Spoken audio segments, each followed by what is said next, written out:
Assalamualaikum warahmatullahi wabarakatuh. Perkenalkan, nama saya Meggy Ciprestia dari Fakultas Ilmu Pendidikan Ekonomi kelas A. Di sini saya akan menjelaskan dengan mata kuliah Ekonomi Pembangunan topik 12 sampai 15. Topik 12, sumber daya alam, teknologi, dan wira swasta.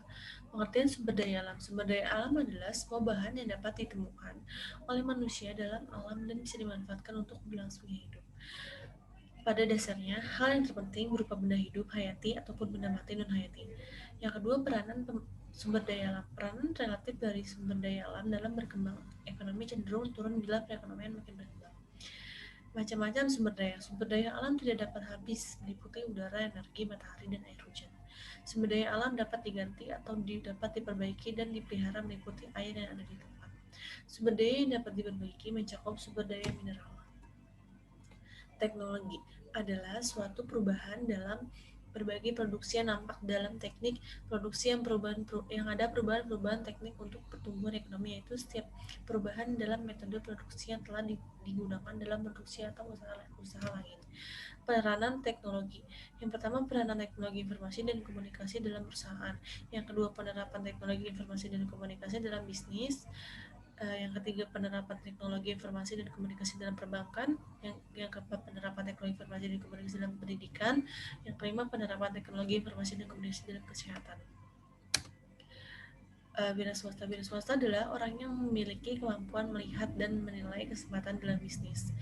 Fungsi wira swasta, perkembangan ekonomi merupakan hasil yang penerapan teknologi, maka haruslah ada seorang atau sekelompok orang yang berbuat untuk menerapkan komunikasi baru, sumber-sumber produksi untuk kegiatan-kegiatan produktif.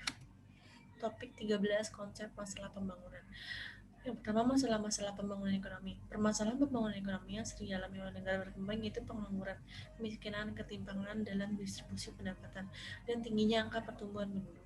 Yang kedua, pembangunan ekonomi didefinisikan sebagai suatu proses yang menyebabkan pendapatan per kapita suatu masyarakat meningkat dalam angka panjang. Yang B itu tekanan penduduk, merupakan kekuatan yang mendorong penduduk, khususnya penduduk petani atau memperluas lahan gerabnya atau keluar dari lapangan kerja pertanian. Yang C, tanah, memiliki arti yang sangat penting bagi setiap individu dalam masyarakat karena mempunyai hubungan yang erat dengan keberadaan tiap manusia dalam lingkungannya dan kelangsungan hidupnya. Yang itu pembangunan masyarakat desa adalah upaya yang dilakukan secara terencana dan berkelanjutan untuk mencapai masyarakat desa yang dicita-citakan guna mencapai masyarakat sejahtera, perubahan pola hidup dan tingkah laku tradisional modern. Tabungan dalam negeri. Peranan tabungan dalam negeri atau tabungan domestik sebagai sumber dana untuk pembiayaan pembangunan sangatlah besar. Tabungan domestik diperan dari sektor pemerintah dan sektor pembangunan sangatlah besar. Tabungan pemerintah dalam APBN, tabungan masyarakat merupakan akumulasi dari Tabanas, Taska, dan deposit berjangka. Yang E itu kewirausahaan dalam pembangunan adalah dapat menyerapnya tenaga kerja yang banyak dan perputaran uang yang besar dan cepat, serta mendukung pertumbuhan dan perkembangan barang dan jasa yang sesuai dengan kebutuhan masyarakat. Sikap yang harus dimiliki seorang wirausaha. Yang pertama, bekerja keras. Yang kedua, pantang menyerah. Yang ketiga, tekun dan jujur. Yang keempat, kreatif dan berani memulai. Yang gitu, prioritas pembangunan merupakan sekumpulan program prioritas yang secara khusus berhubungan dengan pencapaian sasaran pembangunan daerah tingkat kemendesaan dan daya ungkit bagi peningkatan kinerja pembangunan daerah. Topik 14, kemiskinan dan cara penanggulangannya. Yang pertama itu masalah kemiskinan. Masalah kemiskinan sebagai persoalan yang sangat asasi tumbuh dan berkembang solusi umat manusia itu sendiri. Perlu diketahui bahwa masalah kemiskinan itu disebabkan oleh tidak terpenuhinya kebutuhan dasar meliputi pangan, sandang, papan, pendidikan, kesehatan, dan agama. B. Pemerataan relatif. Kemiskinan relatif merupakan kondisi miskin karena pengaruh kebijakan pembangunan yang belum mampu menjangkau seluruh lapisan masyarakat sehingga menyebabkan ketimpangan distribusi pendapatan.